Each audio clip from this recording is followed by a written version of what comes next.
మొదటి ప్రశ్న, మార్చి 2025లో భారత సైన్యం ప్రచండ ప్రహార్ అనే త్రివిధ దళాల సైనిక అభ్యాసాన్ని ఎక్కడ నిర్వహించింది? సరైన సమాధానం ఆప్షన్ 3 అరుణాచల్ ప్రదేశ్. 2024-25 జాతీయ మహిళల హాకీ లీగ్ టైటిల్ను ఏ జట్టు గెలుచుకుంది? Correct answer option 1 Haryana. 2025 మార్చిలో ఒరిస్సా హైకోర్టు ప్రధాన న్యాయమూర్తిగా ప్రమాణ స్వీకారం చేసింది ఎవరు? ఆప్షన్ 1 న్యాయమూర్తి హరీష్ టాండన్. 35 లక్షలకు పైగా గ్రామీణ మహిళలను జీవనోపాధి కార్యక్రమాల ద్వారా సాధికారత చేయడానికి యూనిసెఫ్ యువాహుతో ఏ మంత్రిత్వ శాఖ భాగస్వామ్యం చేసింది? కరెక్ట్ ఆన్సర్ ఆప్షన్ 2 గ్రామీణాభివృద్ధి మంత్రిత్వ శాఖ. ఏ బ్యాంకు తన వినియోగదారులకు విస్తృత శ్రేణి సాధారణ బీమా ఉత్పత్తులను అందించడానికి న్యూ ఇండియా ఇన్సూరెన్స్తో భాగస్వామ్యం చేసింది? Correct answer option 2 Bank of India. L and T Finance Limited brand అంబాసిడర్గా ఎవరిని నియమించారు? ఆప్షన్ 3 జస్ప్రీత్ బూమ్రా. 2025 మార్చి చివరిలో తీవ్రమైన అటవీ మంటలతో పోరాడుతున్న దేశం ఏది?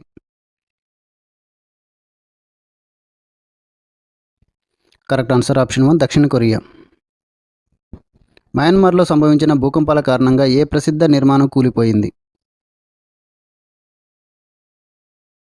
కరెక్ట్ ఆన్సర్ ఆప్షన్ 2 ఆవా బ్రిడ్జి. విశ్వవ్యాప్త ఆమోద దినోత్సవం ఏ రోజున జరుపుకుంటారు?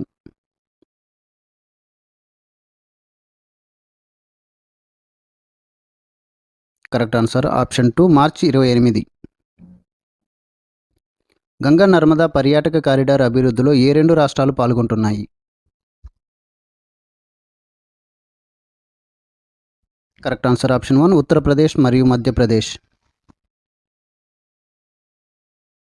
అమెరికా దిగుమతి చేసుకునే ఆటోమొబైల్స్ మరియు భాగాలపై వడ్డీ రేటును ప్రకటించింది? Correct answer option 4 25%. ఆస్ట్రేలియా ప్రభుత్వం ఆస్ట్రేలియా భారత సంబంధాల సలహా బోర్డుకు నియమించిన క్రికెటర్ ఎవరు?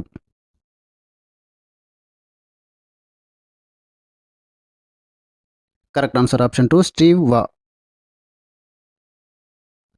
2025 ఖేలో ఇండియా పారా గేమ్స్ పథకాల జాబితాలో అగ్రస్థానంలో ఉన్న రాష్ట్రం ఏది? Correct answer option 1 Haryana. 2025 Abel బహుమతిని ఎవరు అందుకున్నారు?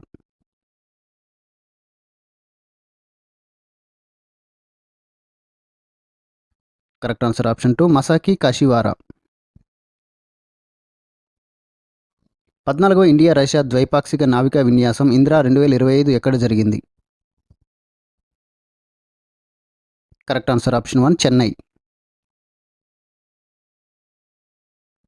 భారతదేశం రష్యా ద్వైపాక్షిక నావికా విన్యాసాలు ఇందిరా యొక్క 14వ ఎడిషన్ మార్చి 28 నుంచి ఏప్రిల్ 2, 2025 వరకు చెన్నైలో జరుగుతుంది.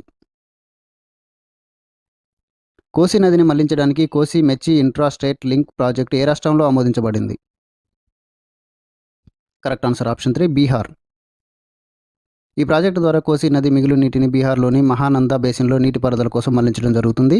ఇది బీహార్లోని అరారియా, పూర్నియా, కిషన్గంజ్ మరియు కతిహార్ జిల్లాల్లో 2,10,516 హెక్టార్లకు అదనపు సాగునీటిని అందిస్తుంది. ఈ ప్రాజెక్టు మొత్తం అంచనా వ్యయం 6,282.32 కోట్లు. కేంద్ర సహాయం ద్వారా 3,652.56 కోట్లు. ఈ ప్రాజెక్టు మార్చి 2029 నాటికి పూర్తవుతుంది మరియు ఈ ప్రాంతంలో నీటిపారుదల మరియు వ్యవసాయ సామర్థ్యాన్ని మెరుగుపరచడం ఈ లక్ష్యంగా పెట్టుకుంది. 2024 భారతదేశం ఏ దేశాన్ని అధిగమించి ప్రపంచంలో 2వ అతిపెద్ద టీ ఎగుమతిదారులుగా అవతరించింది? Correct answer option 2 Sri Lanka. మాజీ క్రికెట్ బౌలర్ పీటర్ లివర్ 84 సంవత్సరాల వయసులో మరణించారు. ఆయన ఏ దేశానికి చెందినవారు?